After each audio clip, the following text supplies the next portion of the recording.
Today we're going to talk about roasted chicken, and we're going to go over one of my favorite recipes. This is from Judy Rogers and the Zuni Cafe cookbook for their roasted chicken on bread salad. It's really great and really good. One of the things that this does really well is uses thyme. Thyme is the most important ingredient in this recipe. It uses thyme to really bring out flavor. And I don't mean thyme like the herb thyme. I mean thyme as in time on the clock. So we're going to think a little bit about how thyme works in this restaurant or in this recipe, and talk about how we make it. All right. So I'm going to have a couple of examples like this where I show when I'm prepping things and how things go. So this one I start 2 days before, and it's really important to do that. The amount of actual active time in this is not so big, but you do need some planning and prep to get this ready. So do be prepared for that, and I highly suggest giving this recipe a try because it's really good. All right. So 2 days before, I'm going to start off and I'm going to season my chicken. So I've got my chicken here, and I'm putting some rosemary into underneath the skin, and then I'm going to salt it. And there are different things that happen when you salt your piece of meat, right? The first thing is if you salt right away, that salt stays on the top, and it's just there for flavor. If we let that salt sink in and diffuse in through our chicken or piece of meat, it's going to go into those spaces between our muscle fibers and it's going to soak up water. So if you just salt it a few hours before, your chicken is going to be kind of dry compared to how it would normally be.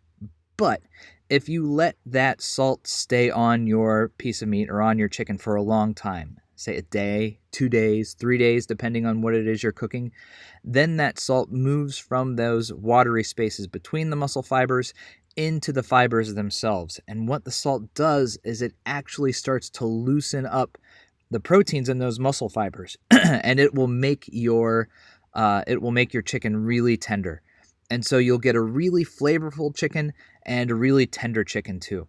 So I can't recommend early salting enough. So this, you can call it dry brining, I'm just using salt to coat my chicken here, and I'm using about 3/4 of a teaspoon per pound of chicken. All right. I'm also going to make my own bread for this. This is the day before. You don't have to make your own bread for this. You can just buy it at the store if you want. But I like my bread, so here we go. And you all saw this the other day when I did when I made pizza. I'm using pretty much the same recipe, but we're going to give it that long rise time to build lots of flavor into our bread dough. All right. So let's get into the day that we're cooking. So this is 5 hours before I'm going to start working with my bread. Again, if you're not making your own bread, you don't have to do this. The first thing I'm going to do is I'm going to get my dough out of its long rise time container, and I'm just going to shape it, right? It's important to shape your dough. So here's what I do. I flatten it all out, make sure I get all those air bubbles out of my dough, collapse them a little bit. So I'm going to do that now. And then I'm going to shape my dough. I'm going to fold it over. I'm going to get the broad shape that I want. And in this one, I'm going to go for sort of an oblong shape. So I'm going to take my edges and sort of press them in on one another. And then what I do is I kind of continue to shape the dough, right? I want the dough to really set up into the shape that I want it. So I'm going to run my hand over it and get it to form the shape that I want. You can kind of see me massaging from the top of the bread and going around.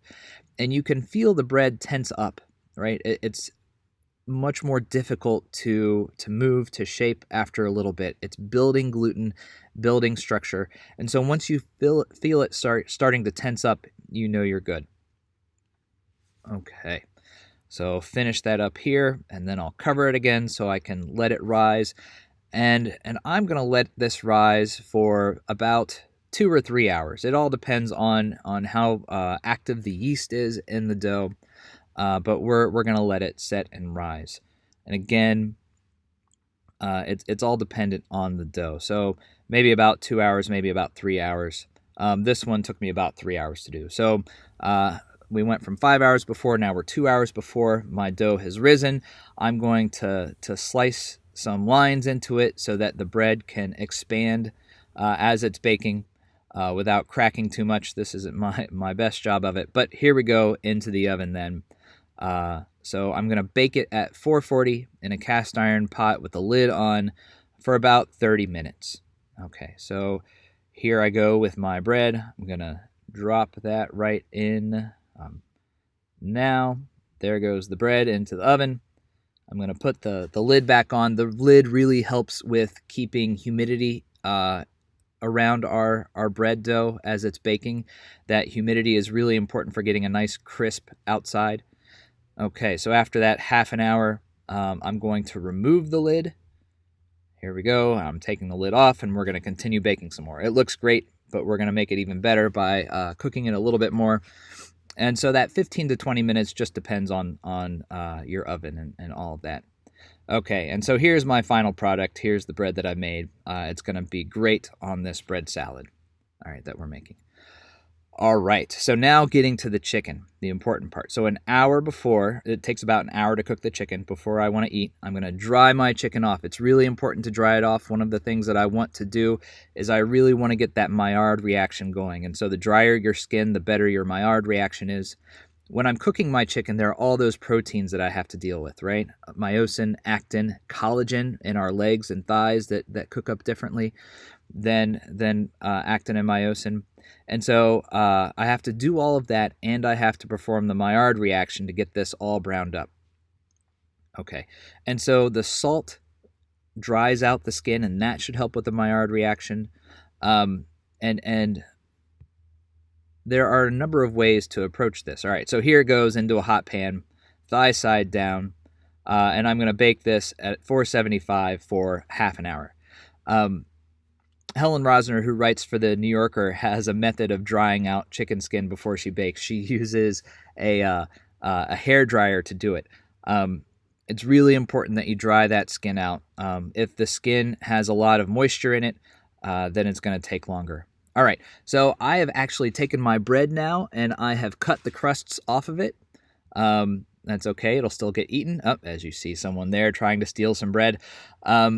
But I'm going to coat this in olive oil, these chunks in olive oil, and then I'm going to toast them up in the oven. What I really want to do is I want to dry that bread out because I'm going to load it with all sorts of flavorful liquids later. So dressing, chicken fat, all sorts of good stuff. So I want to toast it to dry it out, but also to brown it up a little bit, give it a little bit of extra flavor. And so while my chicken is baking, I can toast my chunks of bread at the same time. All right, once they're all covered in oil, I can do that. There they go. The other thing I'm going to do is I'm going to start prepping everything else that I need for my salad. And so on this cutting board here, you can see some of the, I guess what we'll call top notes, some things that I'm using to freshen up or brighten up my meal. So the chicken that I'm making is a very heavy dish, right? It's got really strong, bold flavors. We're going to brighten that up. So I'm using some scallions. I've got some currants here that I'm plumping up in red wine vinegar. I've got some fresh parsley, and I've got some smashed pistachios that are going to go onto our salad in the end. So I'm prepping all this stuff while my chicken is baking. All right, so we've gone for our first half hour. So what I need to do now is remove my chicken from the oven, flip it over so it's breast side down, and bake it for another 20 minutes. So here it comes out of the oven, and you can see I'm starting to get some browning on the breast side. But when I flip it over, you'll really see the browning on the thigh side. All right. So if my skin is nice and dry when it goes in, it should come off the pan really easily. And it does. It doesn't tear or anything. So that's great. All right. So once I've flipped it, it goes back in the oven for another 20 minutes. Again, breast side down. So there it goes back in the oven. All right, while this is baking, I'm going to get some more stuff done. I'm going to make my vinaigrette for the salad that I'm making. All right, so mixing oil and water is a tricky thing, and I talked about this in the first half of the semester. If you just add some oil to some watery liquids, those oil droplets are going to float around until they meet up and separate out at the top. But if you mix your vinaigrette correctly, you can really pack in lots of oil droplets into one place. into one spot, right? So you're densely packing in oil droplets and you trap them in place. And when you trap those oil droplets in place, you make your vinaigrette more stable and you make it thicker. So that's what I'm doing here. I've slowly added my oil to my vinegar, and I have a thick vinaigrette. So once it gets thick, you know you're going to be stable for a little while, and you've made a good vinaigrette. I'm going to coat some of my toasted bread in this vinaigrette. We're going to give it lots of flavor. So there it goes. All right. Back to my baking. All right. So now that it's cooked on the breast side down, I'm going to do another 10 minutes with the thigh side down. So gotten my chicken out. You can see how nice and brown it's getting. I'm going to flip this one more time. There it goes. One more time to crisp up the breast side, and then we'll be ready to serve. Okay, so back in the oven it goes for another 10 minutes.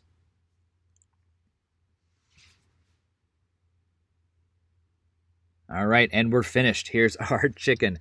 All right, so we're all done, and here's the chicken. I'm going to move it to a cutting board, but importantly, I'm going to get all those beautiful brown bits and all of that fat up out of the pan, right? Those brown bits are huge, their flavor. It's concentrated flavor, all that good Maillard. So I'm going to add that both to the toasted bread that I have, but I'm also going to add some to the salad greens that I'm going to use for my salad as well. So here I'm getting the crunchy bits off, putting it on my toasted bread, but I'm also going to take and here's some more crunchy bits that we're getting, and I'm going to put that on here, my salad greens there. I'm also going to get a lot of that good fat that has rendered out of my chicken. So I'm going to take a lot of that fat. I'm going to put it onto my toasted bread. I'm going to put it onto my salad greens, and it's going to be just a great flavor, right? All that good fat that renders while your chicken is cooking. It might be the best part of baking chickens at home, of roasting chickens at home. So here I'm going to just get my spoonful of fat. I'm going to coat my bread salad in that. It's going to have a nice savory flavor, but that's going to go over everything, right? So over my toasted bread and over my salad. So I'm going to get as much of that fat as I can. Again, it's really great, really deep, rich flavor.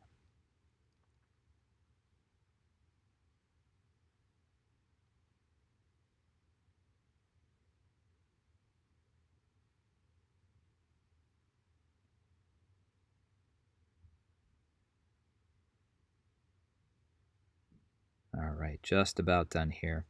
A couple more scoops, and then what I'm gonna do after I've coated everything, coated my salad, and coated my bread, I'm going to toss it all together. I'm gonna mix it all together, get my other toppings on my salad added, and then we'll be ready to eat.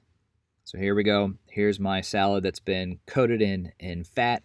I'm adding all of the parsley and scallions and pistachios and the plumped currants.